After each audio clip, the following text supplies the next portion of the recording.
Hello friends, this is Shubham Kumar और आज आप मुझे देख रहे हैं बीकॉन ट्यूबर पे। जी हाँ, आज मैं आप लोगों के लिए कुछ नया लेके आया हूँ। जी हाँ, पिछला वीडियो में मैंने आप लोगों को ये बताया था कि हमारे पास कंटेंट क्या क्या होने वाले हैं।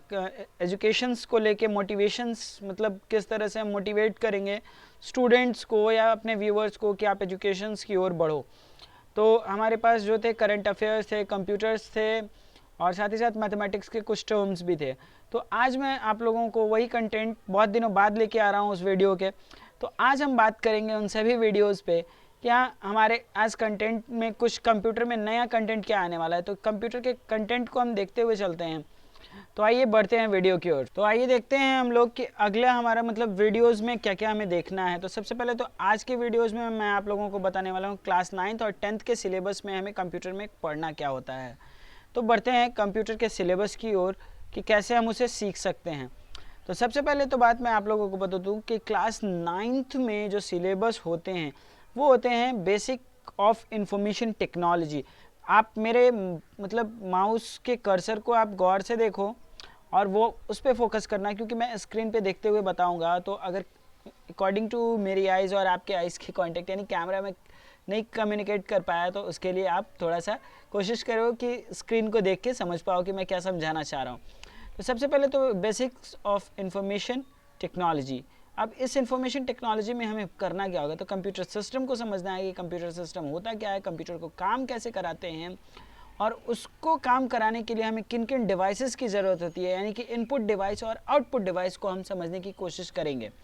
साथ ही साथ हम बात करेंगे टाइप्स ऑफ सॉफ्टवेयर्स की। टाइप्स ऑफ सॉफ्टवेयर्स, कितने तरह के सॉफ्टवेयर्स को हम पढ़ सकते हैं। साथ उसके बाद अब अगला हमारा जो आएगा ऑपरेटिंग सिस्टम आएगा कि इन सॉफ्टवेयर्स में ऑपरेटिंग सिस्टम का क्या काम है, ऑपरेटिंग सिस्टम को कंप्यूटर सिस्टम की क्या ज़रूरत है, मतलब कंप्यूटर सिस्टम को ऑपरेटिंग सिस्टम की क्या ज़रूरत है। विदाउट ऑपरेटिंग सिस्टम हमारा कंप्यूटर सिस्टम है क्या, ये भी हमें समझना बहुत ज़रूरी है। साथ ही साथ किसी एक ऑपरेटिंग सिस्टम के वर्किंग को भी हम समझेंगे, यानी working with an operating system. Class 9th में हम इस चीज़ को भी देखेंगे। उसके बाद अगर हम बात करें तो क्लास 9th का मुझे जो सबसे इम्पॉर्टेंट टॉपिक लगता है कंप्यूटर नेटवर्किंग, क्योंकि हमारे जो सिस्टम होते हैं, हमारा जो कंप्यूटर नेटवर्किंग सिस्टम है कैसे काम कर रहा है, चाहे वो मोबाइल यूज़ कर रहे हों, आप लैपटॉप यूज़ कर रहे हो या डेस्कटॉप यूज़ कर रहे हो, कोई भी मोबाइल या कंप्यूटर सिस्टम आप यूज़ कर रहे हो, उसमें आप चाहते हो कि इंटरनेट रहना ही रहना चाहिए। तो वो इंटरनेट काम कैसे कर रहा है, आप दूसरे से कम्युनिकेट कैसे कर पाते हो, सबसे बड़ी बात ये होती है। तो उसे समझने के लिए हमें ये भी समझना होगा।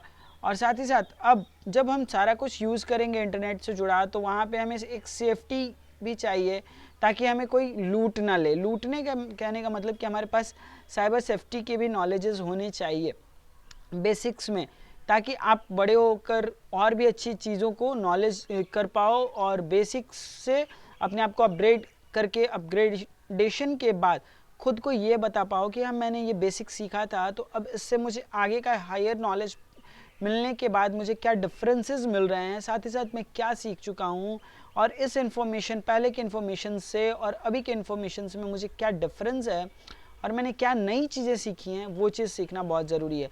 तो साइबर सेफ्टी कंप्यूटर नेटवर्किंग का सबसे इम्पॉर्टेंट टर्म है, तो इसे भी समझना बहुत ही ज़रूरी है। उसके बाद अगर साइबर सेफ्टी हम सीख जाते हैं तो थोड़ा सा ऑफिस टूल्स, यानी कि देख लो, एक तो बात मैं आपको बता दूं कि ऑपरेटिंग सिस्टम मोस्टली होते क्या हैं, उसके बाद मैं ऑफिस टूल्स पे चलूँगा। ऑपरेटिंग सिस्टम एक सिस्टम सॉफ्टवेयर है जिसकी ज़रूरत हमें किसी भी सिस्टम को चलाने की होती है, चाहे वो हमारा मोबाइल हो, चाहे वो हमारा लैपटॉप हो, डेस्कटॉप हो या कोई भी कंप्यूटर सिस्टम हो, उसे चलाने के लिए हमें एक ऑपरेटिंग सिस्टम की बहुत ही ज़रूरत होती है।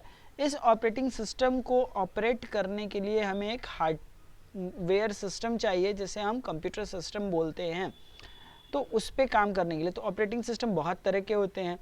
विंडोज़ ऑपरेटिंग सिस्टम है, आपको यूनिक्स ऑपरेटिंग सिस्टम है, लिनक्स का कर्नल है, बहुत सारी चीज़ें हैं, लिनक्स ऑपरेटिंग सिस्टम भी आते हैं। और सबसे बड़ी बात मैं आप लोगों को एक चीज़ ये बता दूं कि उन सारे ऑपरेटिंग सिस्टम्स में हमारा विंडोज़ जो होता है थोड़ा सा पेड ऑपरेटिंग सिस्टम होता है, इसके लिए हमें लाइसेंस यूज़ करने पड़ते हैं। तो वो तो बात अलग है, लाइसेंस क्या होते हैं उसकी बात हम अलग करेंगे। बट हाँ, विंडोज़ ऑपरेटिंग सिस्टम में एक टैग लगा होता है, जी हाँ माइक्रोसॉफ्ट। जी हाँ, माइक्रोसॉफ्ट का विंडोज़ ऑपरेटिंग सिस्टम है। तो उसमें हमें ऑफिस टूल्स यानी हम कैसे काम करेंगे, एक ऑफिस वर्क कैसे होता है, वो पैकेज भी वहाँ पे दिया रहता है। तो हम उन सभी चीज़ों को देखेंगे, लेकिन हमें अगला टर्म भी देखना है कि हमें ऑफिस टूल्स में क्या क्या सीखना है। तो ऑफिस टूल्स में हमें वर्ड सीखने हैं, पावर पॉइंट सीखना है, एक्सेल सीखना है, साथ ही साथ एक्सेस की भी ज़रूरत होती है। लेकिन सिलेबस के अकॉर्डिंग हम देखते हैं कि अभी हमें क्या क्या देखना है। तो सबसे पहले हम देखेंगे माइक्रोसॉफ्ट वर्ड, जिसे कि 3 टर्म में डिवाइड किया गया है, फ्री पार्ट्स में इन्हें डिवाइड करने के बाद, और वो भी 2010 वर्ड को हम सीखेंगे, यानी एम एस वर्ड 2010 होगा, यानी एम एस ऑफिस 2010 पे हम काम करेंगे क्लास 9 में। और वो सारी चीज़ों को सीखने के बाद हमारे पास जो होगा कि एक क्विक रिव्यू लेंगे, यानी कि 10 से सीख के हम जितने भी बेसिक्स चीज़ें सीखेंगे उन्हें हम अप्लाई करेंगे 2016 में कि वो कैसे काम करते हैं। वहाँ पे हम मतलब पिछली चीज़ों से आगे की चीज़ों में क्या क्या और एडवांस सीख सकते हैं। उसके बाद अगर हम बात करें तो ऑफिस टूल्स की बात करते हैं। तो ऑफिस टूल्स में हमारे पास वर्ड के बाद आता है पावर पॉइंट। पावर पॉइंट भी बहुत ही इंपॉर्टेंट चीज़ है, जब इसे हम देखेंगे तो उस टाइम मैं इसके बारे में डिस्कशन करूंगा। बट आप इतना याद रखो कि ये जो है हमारे लिए बहुत ही इंपॉर्टेंट है एक ऑफिस वर्क के लिए, क्योंकि यहाँ पे हम बहुत तरह के प्रेजेंटेशन देते हैं। उसके बाद अगर हम बात करें तो हमारे पास एक्सेल आता है। एक्सेल क्या है, तो 2010 का है। इसमें हम बेसिकली मैथमेटिकल कैलकुलेशंस करते हैं, रिप्रेजेंटेशन करते हैं बिलिंग की, और कई ग्राफ बनाते हैं कि हमारा रिपोर्ट कार्ड कैसा हो। ये सभी चीज़ों का हम काम वहाँ पे करते हैं।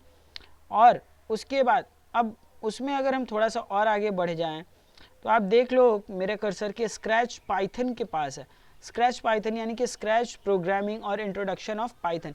स्क्रैच प्रोग्रामिंग होता क्या है, सबसे पहली बात तो ये आप ये समझो, स्क्रैच प्रोग्रामिंग एक बेसिक प्रोग्रामिंग है जो बच्चों को प्रोग्रामिंग करने में थोड़ा सा मतलब कहते हैं ना इंस्पायर करता है, क्योंकि वहाँ पे थोड़े एनिमेशंस यूज़ किए गए हैं स्क्रैच प्रोग्रामिंग में, जिससे क्या होते हैं बच्चों को प्रोग्रामिंग सीखने में मज़ा आता है कि हम एक कार्टून की तरह से खेल के एनिमेशंस करके हम अपना कुछ नया डेवलप कर सकते हैं। हमारे कहने पे कंप्यूटर इस तरह का काम करेगा, ये चीज़ें होते हैं, बच्चे मोटिवेट हो जाते हैं, एंजॉय करते हैं उस चीज़ को।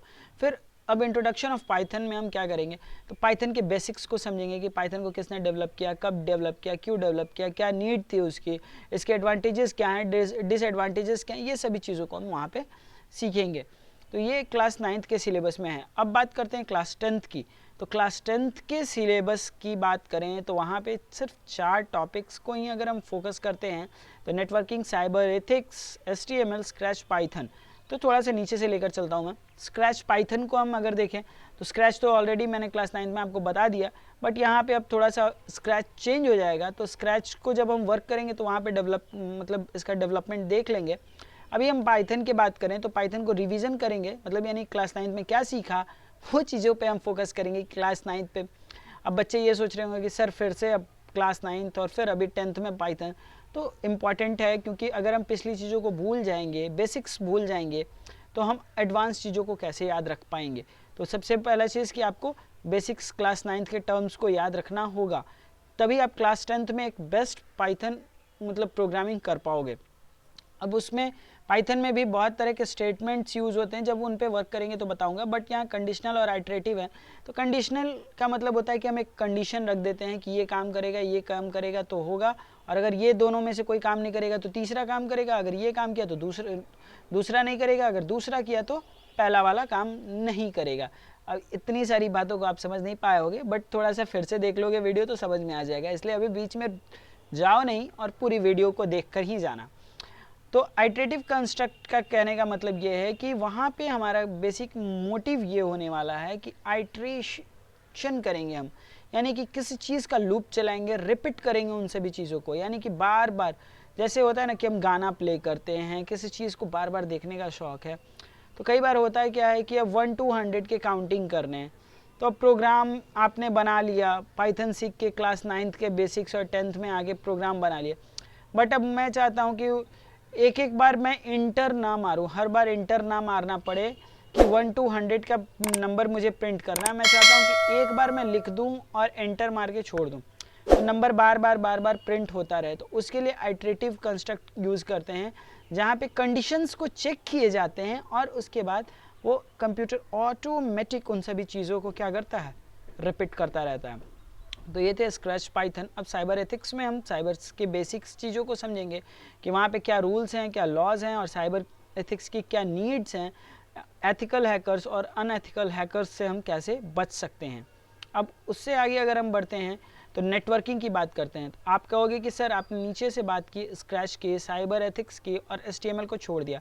तो बेसिकली मैंने छोड़ा नहीं है, मैं आपको ये बता दूं कि नेटवर्किंग को समझ के हम HTML को बेटर तरीके से समझ सकते हैं। नेटवर्किंग हमारा ये बताता है कि हमें हमारे जितने भी कंप्यूटर सिस्टम है, even it is a mobile, it is a super computer और even it is laptop, desktop, it may be anything, it will work on any networking system with internet connection. And after that, when we understand what is the networking, then we can understand what is the need of HTML.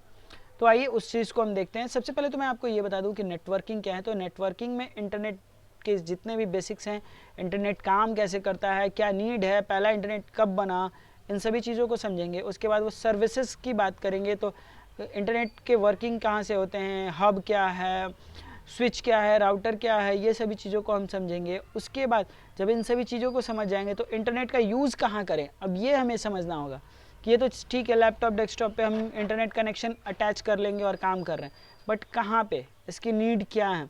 तो कोई web page form भरते हो, आप result देखते हो, किसी website पे जाते हो, तो वो सभी चीज़ें कहाँ से बनी होती हैं, वो सभी चीज़ें HTML से स्टार्ट होती हैं। हाइपरटेक्स्ट मार्कअप लैंग्वेज बोलते हैं HTML को हाइपरटेक्स्ट मार्कअप लैंग्वेज बोलते हैं। इसका फुल फॉर्म ये होता है, उसमें बेसिकली कोडिंग जो होते हैं वो टैग्स के थ्रू होती हैं, छोटे छोटे टैग्स होते हैं, उनको हम समझते हैं। उसके साथ ही साथ हमारा जो होता है उसमें इमेजेस अपीयरिंग और डिसअपीयरिंग होते हैं, लिंक्स आते हैं, और लिंक्स के साथ साथ टेबल पे काम कैसे होते हैं, यानी जैसे रोज एंड कॉलम एक्सेल में सीखेंगे उसी तरीके से हम यहाँ पर सीखेंगे forms, frames, cascading style sheet यानी CSS, जो एक वेब पेज को डायनेमिक स्टाइल देता है। वेब पेज बहुत ही अच्छा दिखता है और मूवमेंट दिखाता है, क्या ये मतलब यूजुअली बहुत ही फास्ट वेब पेज है और कलरफुल दिखाएगा, आपको अट्रैक्टिव लगेगा, इसके लिए हम इस्तेमाल करते हैं। तो ये सभी चीज़ों से हम मतलब सीखते हैं कि हमारा कास्केडिंग स्टाइल सेट काम क्या कर रहा है और वेब पेज की ज़रूरत क्या है। तो ये हमारी क्लास 10th का सिलेबस है। तो आइए बढ़ते हैं अगला कि मैं आप लोगों को एक्सप्लेन और क्या कर सकता हूँ। तो मैं आप लोगों को ये बता दूँ कि सिलेबस जो है बहुत ही छोटा है, बहुत ही अच्छा है, और आप इन सभी चीज़ों से बहुत ही अच्छी एडवांस चीज़ों को सीख सकते हो। तो आप वीडियोस देखते रहो, अपडेट रहो, और अभी तक अगर चैनल को सब्सक्राइब नहीं किया है तो सब्सक्राइब भी कर लो यार, और साथ ही साथ बेल आइकन को हिट कर लो ताकि नेक्स्ट वीडियोस जब भी आए उसे आप सबसे पहले देख पाओ। Thank you very much. जय हिंद, वंदे मातरम।